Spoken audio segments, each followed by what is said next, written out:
আল্লাহ মূলত বান্দার ব্যাপারে চায়, আল্লাহর প্রথম চাওয়া বান্দাকে মাফ করে দিতে, আল্লাহর প্রথম চাওয়া বান্দাকে জান্নাত দিতে। বুঝেন নাই কথাটা?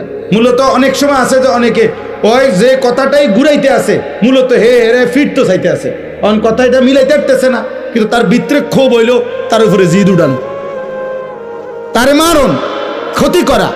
আল্লাহ বলে না, বান্দা তোমার ব্যাপারে আমার প্রথম চাওয়া মাফ করে দিতে, তোমার ব্যাপারে আমার প্রথম চাওয়া জান্নাত দিতে। আমি জান্নাত দেব বেশি বান্দা। সাবাকাত রাহমাতি আলা গাদাবি, আমার রাগও আছে, আমার রহমতও আছে, কিন্তু আল্লাহ বলছে বান্দা আমার রাগের আগে আমার রহমত চলে,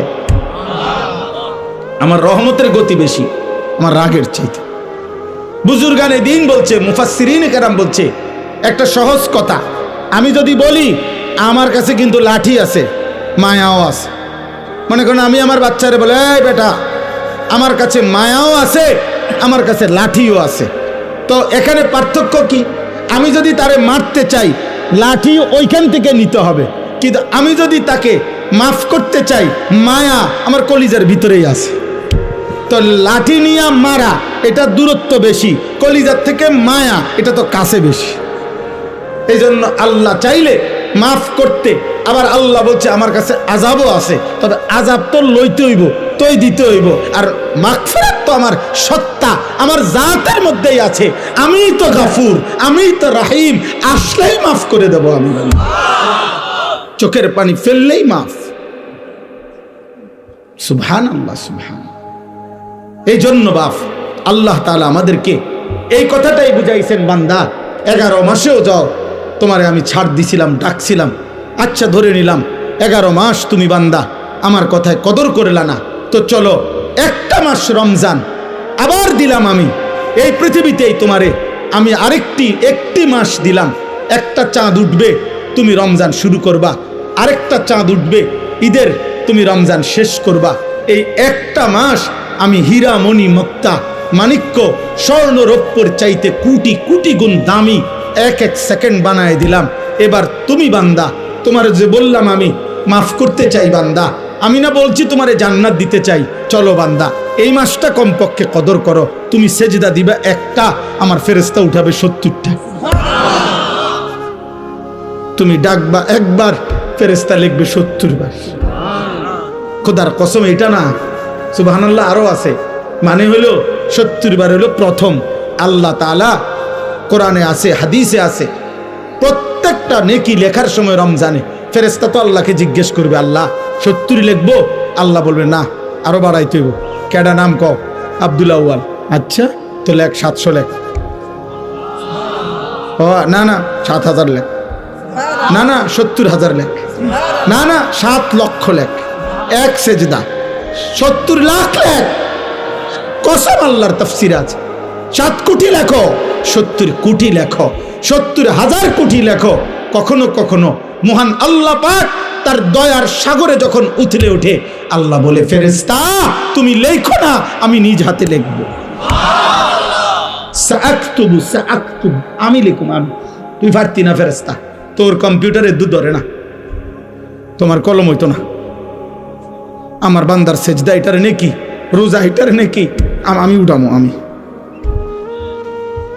আনা আজজি বিহি, হায় বান্দা, হায় ভাই আমার, শেষ কথা আমার, এমন রমজান আমাদের সামনে আসতেছে, এত বড় শ্রেষ্ঠতম সুযোগও পেয়ে যদি কেউ জাহান্নাম থেকে বাঁচতে না পারে, তারে আর কি করতে, তাকে আর কি করতে, আর কি বললে, আর কেমনে দিলে, আর কি সুযোগ দিলে, আর কি অফার দিলে আমরা আল্লাহকে সেজদা করতাম বলেন? এই জন্য প্রিয় ভাই, প্রিয় নওজোয়ান, শুধুমাত্র একজন বক্তা তামাশা দেখতে আসছে এমন যেন না হয়। আমি আনিসুর রহমান, এই অঞ্চল আমার পরিচিত এলাকা, সবাই আমারে চেনেন, কাজে এখানে আহামরি নতুন করে দেখাইবার কিছু নাই। আমার কর্মজীবনের পুরাটা জীবন এই মুরাদনগরে আমি আসা যাওয়া করছি। আমার কর্মজীবন যদি 21 বছর হয়, আমি 21 বছরে নিয়মিত আলহামদুলিল্লাহ মুরাদনগরের গলিতে গলিতে আসছি। যেহেতু আমি এখানে প্রথম বললামই আমি এখানে চাকরি করছি এই সুবাদে, অতএব আজকে এই কিশোর ভাই, নওজোয়ান ভাই, যেই সমস্ত ছেলেরা আজকে এই মাহফিলের আয়োজন করলা, নওজোয়ান, আমি তোমাদের জন্য দোয়া করি, যারা এমন সুন্দর মাহফিল সাজাইলো, আল্লাহ তাদের কবর আখিরাত সাজায় দেন, আল্লাহ তাদের খানদানকে মাফ করে দেন। আপনারা যারা আসলেন, আপনাদের সমস্ত বংশধর আল্লাহ যেন মাফ করে দেয়, আপনাদের কবরবাসীদেরকে যেন আল্লাহ মাফ করে দেয়। 1 মিনিট হোক, 10 মিনিট হোক, 1 ঘন্টা হোক, আল্লাহর কথা বসে শোনা আদব, মনোযোগ দিয়ে শোনা আদব। দ্বিতীয় কথা হলো, সবগুলো হাতে ধরা মোবাইল বন্ধ করো ভাই। আমি তোমার কাছে অনুরোধ করলাম, আদেশ করলাম, ছেলেরা আমি এরপরে ধমক দেব, হাতে মোবাইল ধরে ভিডিও রেকর্ড করা যাবে না। এই ছেলে, এই এটা আহম্মক, মাথা নোয়াও কেন? আবার হাসে বেওকুফের মতো। একজনও না। এই 40-50 মিনিট সময় আল্লাহর কথা আমাদের দিকে তাকায় আসো, বরকত হবে।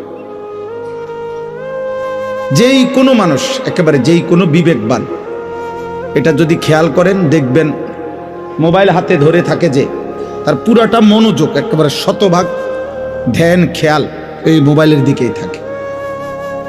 ফলে নিজের কলিজায়, হৃদয়ে কোনো কথা পৌঁছে না। এখন যদি বলে আমি মোবাইলে উঠাইয়া পরে শুনবো, তাহলে এখনই আর শোনার কি দরকার? মোবাইলে তো আমাদের ওয়াজ আছে, তাহলে আর এই কষ্ট করে আসার কি প্রয়োজন ছিল? আমারই বা আসার কি দরকার? আপনাদেরই বা আসার কি দরকার?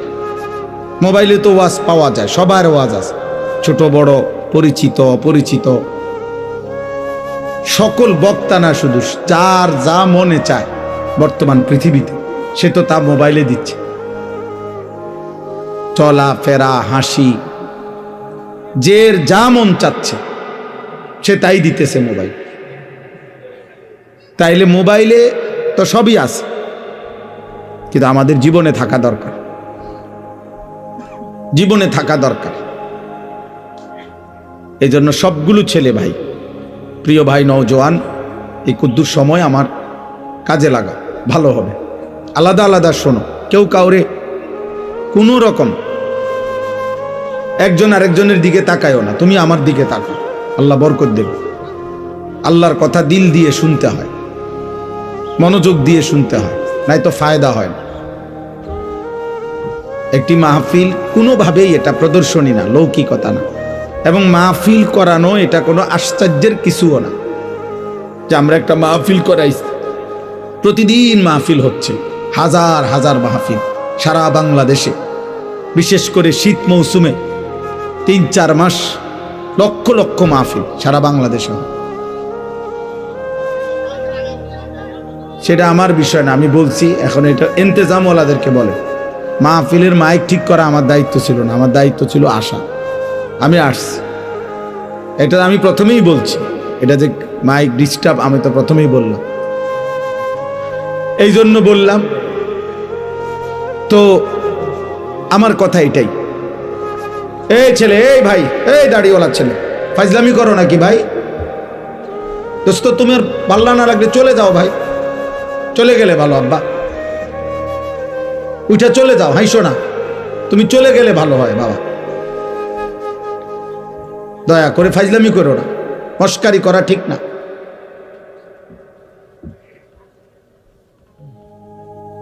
জীবনটা মনে রাখো বাবা, আমি অনুরোধ করছি। ছেলেরা, আমি এই জনপ্রিয়তা টনপ্রিয়তা এগুলো বুঝি না, আমি কোনো প্রার্থীও না, আমার কোনো মার্কা নাই,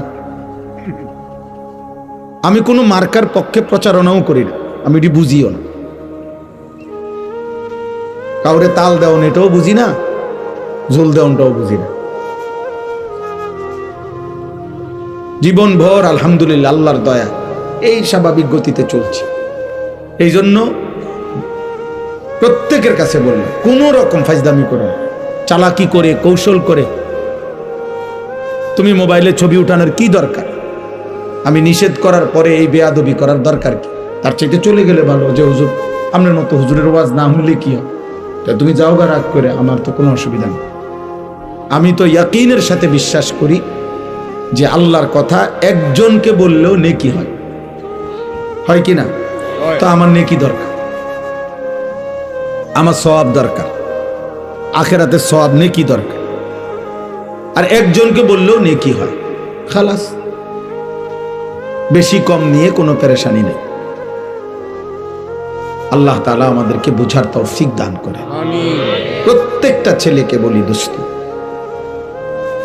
এতটুকু বুঝ আল্লাহর নিয়ামত যে নিজের আত্ম উপলব্ধি, অর্থাৎ আমি কমপক্ষে একজন সুস্থ স্বাভাবিক মানুষের পরিচয় যে সে তার উপলব্ধি আছে এতটুকু যে আমি আসলে কে, আমি কোত্থেকে আসলাম, কে আমাকে পাঠাইলেন, কেন পাঠাইলেন, যিনি পাঠাইলেন তিনি যা চাচ্ছেন আমি তা করছি কিনা, আমি যা করছি তিনি তা চাচ্ছেন কিনা। প্রতিনিয়ত মানুষগুলো মরছে, কই যায়, আমিও যাব একদিন সেখানে, সেখানে আমাকে কিছু জিজ্ঞেস করবে কিনা, আমাকে আমার জীবনের এই চলাফেরা, হাসি কান্না, আমার এই রাত দিন সকাল দুপুরের কোনো হিসেব দিতে হবে কিনা। এদূর বুঝাপড়া, এতটুকু অনুভূতি যদি কারো বিবেকে না থাকে, ও আসলে মানুষ না, এটা জন্তু জানোয়ার। কারণ জন্তু জানোয়ারের কোনো হিসাব নাই, জান্নাত জাহান্নামও কিছু নাই, বিচার আচার কিছু নাই। এতটুকু আছে তাফসীরের মধ্যে যে শুধুমাত্র জানোয়ার জন্তু যে যাকে জুলুম করছে তাৎক্ষণিক হয়তো জুলুমের একটা বদলা দিবে, মানে একটা গরু আর একটা গরুর অন্যায়ভাবে গুতা দিছে, তো এইটা হয়তো এটারে এবার গুতা দিবে, এরপরে শেষ। পুরস্কারও কিছু নাই, শাস্তিরও কিছু নেই। কিন্তু আমরা মানুষ, হাসি কিংবা কাঁদি, বুঝি কিংবা না বুঝি, খেয়াল করি আর না খেয়াল করি, আমাদেরকে আল্লাহর কাছে ফিরতে হবে। কুল ইয়াতাওয়াফাকুম মালাকুল মাউতিল্লাযী ওয়াক্কিলা বিকুম সুম্মা ইলা রাব্বিকুম তুরজাউন।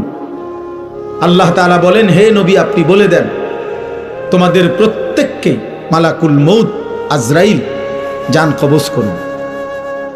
মৃত্যু তোমাদেরকে গ্রহণ করতেই হবে, তুমি না চাইলো। এই চূড়ান্ত সত্য থেকে তুমি পাশ কাটার কোনো সুরত নাই।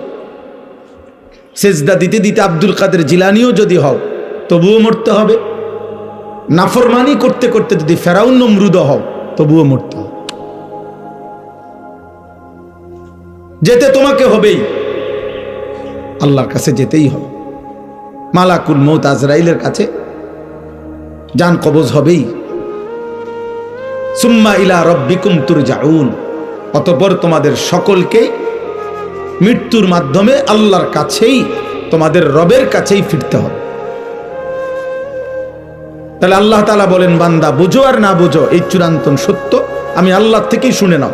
এবার তুমি পাত্তা দাও আর না দাও এটা কোনো বিষয় না, বাকি আমি আল্লাহ বললাম, আমি জানিয়ে দিলাম। কুল ইন্নাল মাউতাল্লাযী তাফিররুনা মিনহু ফাইন্নাহু মুলাকীকুম।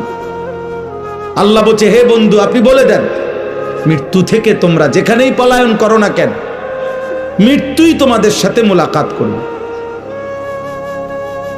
সুম্মা তুরাদ্দুনা ইলা আলিমিল গায়বি ওয়াশ শাহাদা, অতঃপর তোমাদের সকলকে মৃত্যুর মাধ্যমে প্রকাশ্য এবং গোপন যাবতীয় বিষয় যিনি পূর্ণ জানেন সেই মহান সত্তা আল্লাহর কাছেই ফেরত নেওয়া হবে।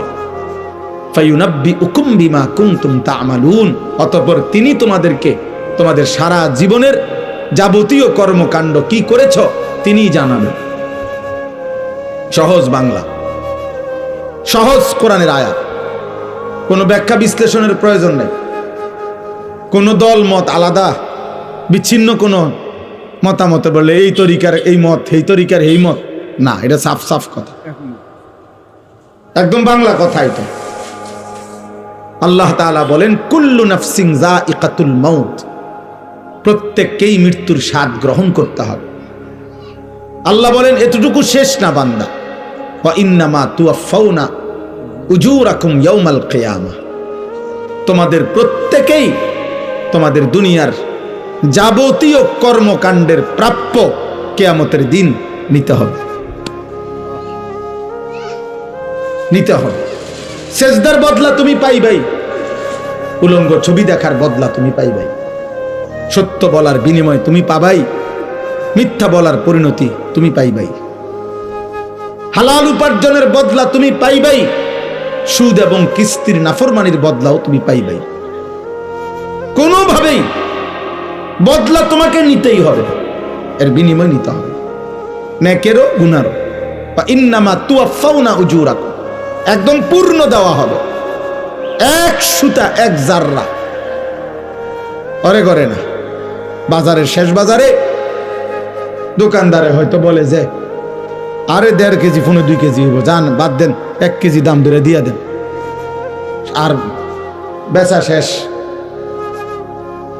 হ্যাঁ, না, আল্লাহ বলে না না, 1 কেজি 1 কেজি 1 কেজি 100 গ্রাম 100 গ্রাম, অর্থাৎ এক সুতা এক বিন্দু এক জাররা এক পলক। ফামান ইয়ামাল মিসকালা যাররা, এক জাররাও আড়াল করতে পারবা, তোমাকে হিসাব দিতে হবে। আমি আল্লাহর কাছ থেকে তার বিনিময় বদলা নিতেই হবে। ওয়া কাফা বিনা হাসিবিন, আল্লাহ বলেন হিসাবের জন্য আমি আল্লাহ একাই যথেষ্ট। ওয়া কাফা বিদুনুবি ইবাদিহি খাবীরাম বাসীরা, আল্লাহ বলেন আমার বান্দার প্রত্যেকটা গুনার ব্যাপারে আমি আল্লাহ একাই শতভাগ খবর রাখছি, নিজ চোখে দেখছি। আলা ইয়ালামু মান খালাক, আল্লাহ বলে বান্দা তুমি ভাবো তো, যিনি সৃষ্টি করেছেন তার সৃষ্টি কখন কোথায় কি আছে কি করছে তিনি জানবেন না? তিনি জানবেন না? এভাবে কত আয়াত শুনবেন, কত আয়াত। ওমা তাকুনু ফি শা'নিন ওমা তাতলু মিনহু মিন কুরআনিন ওয়ালা তা'মালুনা মিন আমালিন ইল্লা কুন্না আলাইকুম শুহুদান ইয তুফিদুনা ফীহ। আল্লাহ বলে বান্দা তুমি যখন যেখানেই থাকো না কেন, আমার কোরআন তুমি যেটুকুই পড়ো না কেন, যখন তুমি যেই আমলই করো না কেন, যাই তুমি করো, যখন তুমি করতে থাকো, আল্লাহর কসম আল্লাহ বলে আমি আল্লাহ তোমার সামনেই থাকি, সামনেই থাকি। ইল্লা কুন্না আলাইকুম শুহুদান, আমি উপস্থিত থাকি। আমি রাত গভীরের উলঙ্গ ছবি তুমি যখন দেখো তখন আমি দেখতে থাকি, তাহাজ্জুদের সেজদায় যখন কাঁদো তখন আমি দেখতেই থাকি। নবী সাল্লাল্লাহু আলাইহি সাল্লামকে আল্লাহ বলছে, নবীজিকে বলছে আল্লাযী ইয়ারাকা হিনা তাকুম, বন্ধু আপনি যখন নামাজে দাঁড়ান আমি আল্লাহ আপনার দিকে তাকিয়েই থাকি। ওয়া তাকাল্লুবাকা ফিস সাজিদিন, আপনি যখন আমার বান্দাদের সাথে রুকু সেজদা করেন, মানে জামাতে নামাজ পড়েন, আমি প্রত্যেক মুহূর্তে রুকুতে সেজদাতে আত্তাহিয়াতুতে দুরূদ শরীফে দাঁড়ানোতে আমি প্রতি সেকেন্ড মুহূর্তে আপনার দিকে তাকিয়েই থাকি, আপনার প্রতিটা নড়াচড়া আমি দেখতে থাকি। ইমানদারের প্রত্যেক নড়াচড়া আল্লাহ দেখেন, নাফরমানের প্রত্যেক নড়াচড়াও কে দেখেন? হাসিটাও আল্লাহ দেয়, কান্নাটাও আল্লাহ দেয়, রাত্রিটাও আল্লাহ দেন, আলোটাও আল্লাহ দেন। ওয়া আন্নাহু হুয়া আদহাকা ওয়া আবকা, আল্লাহ তাআলা বলেন তিনি হাসান তিনি কাঁদান। মুখের হাসি আল্লাহর দান, চোখের কান্না আল্লাহর দান। আল্লাহ বলে 2 চোখের ঘুম আমার দেওয়া, ঘুম থেকে জাগিয়ে দেওয়া আমার দেওয়া। প্রত্যেকবারের ঘুম আল্লাহ বলছে বান্দা, ঘুম মানে কি? 10 মিনিট ধরে শুয়ে আছে, ঘুম আসতেছে না, মানে কি? লোকটা চোখ তো বন্ধ করে রাখছে, খাট তো শুয়েই আছে, লাইট তো নিবানোই আছে, কম্বল তো গায়ে আছে, বালিশ তো মাথাতে আছে, সব ঠিক আছে, কিন্তু ঘুম আসতেছে না কারণ। আর ঘুম আসবে কি তা মানে ঘুমটা কি কি আসে এটা? আল্লাহ কোরআনে বলছে ঘুম আসছে মানে আমি আল্লাহ তোমার দেহ থেকে তোমার রুহুটাকে এই ঘুমের মুহূর্তে আমি আলাদা করে নেই, এটাই ঘুম। খোদার কসম, এটা কোরআন শরীফের আয়াত, সূরা জুমারের মধ্যে আছে 24 পারায়। আল্লাহু ইয়াতাওয়াফাল আনফুসা হিনা মাউতিহা ওয়াল্লাতী লাম তামুত ফি মানামিহা। আল্লাহ তাআলা বলে প্রত্যেকবারে ঘুমের সময় বান্দা তোমার দেহ কিন্তু তোমার রূহ আলাদা থাকে, আমি সরায় নেই, এটাই তখন ঘুম। আবার আমি চাইলে ফেরত দেই, না চাইলে রেখে দেই। ফায়ুমসিকুল্লাতী কাদা আলাইহাল মাউত ওয়া ইউরসিলুল উখরা ইলা আজালিম মুসাম্মা। কিন্তু মনে রেখো বান্দা, যতবারই ফেরত দেই একটি নির্দিষ্ট সময়ের জন্য ফেরত দেই, একদিন আমি সত্যি সত্যি মালাকুল মউত দিয়ে এই রূহটা আনবো, আর ফেরত দেব না। তোমার মা চিল্লাইবে, বাপ চিল্লাবে, হয়তো তোমার সন্তানরা চিল্লাবে, হয়তো পুরা গ্রাম তোমার জন্য চোখের পানি ফেলবে, আমি আর রূহ ফেরত দেব, আমি আর ফেরত দেব না বান্দা। আহা, এজন্য নওজোয়ান, তুমি কোনোভাবেই বুঝতেছ না, তোমরা অনেক ছেলে নিজেকে ভুলে গেছো। আরে আব্বা, দুনিয়ার কথা তো মনেই নাই, ইসলামের কি অবস্থা, মুসলমানদের কি অবস্থা। আহা, আমার নবী সাল্লাল্লাহু আলাইহি সাল্লামের 23 বছরে তোমার জন্য কোনো দায়িত্ব দিয়ে গেছিলেন কিনা তুমি তো জিজ্ঞাসাও করলাম। 16 বছর, 18 বছর, 25 বছর, 24 বছর, এমন সুন্দর বয়সে একটাবার জানতেও তো চাইলা না যে হুজুর নবীজি আমার জন্য কোনো দায়িত্ব দিছেন কিনা, ইসলাম আমার কাছে কিছু চায় কিনা, আমার আল্লাহ যে আমার সৃষ্টি করছেন তিনি আমার কাছে কিছু চান কিনা। তুমি তোমার মতোই আছো যুবক। নারী, ছবি, মোবাইল, অশ্লীল দৃশ্য, যেখানে মন চায় সেখানেই পেশাব করতেছ, যখন যার মতো চুল রাখতে মন চাচ্ছে চুল রাখতেছ। এটা কি মুসলমানের চুল, না কাফেরের, না ইহুদির, না বেঈমানের, না জানোয়ারের, না মানুষের, না আফ্রিকার জঙ্গলের কোনো প্রাণীর? আহা, খবরও নেই কে তোমার মা, কে তোমার বাবা, কে তোমার সৃষ্টিকর্তা, কে তোমার নবী। এমন আত্মভোলা, আপন ভোলা, নিজেকে ভুলে যাওয়া, এটা কাপুরুষ বুঝতিল, এটা মানুষরূপী জানোয়ারের পরিচয় হইতে পারে, মানুষের পরিচয়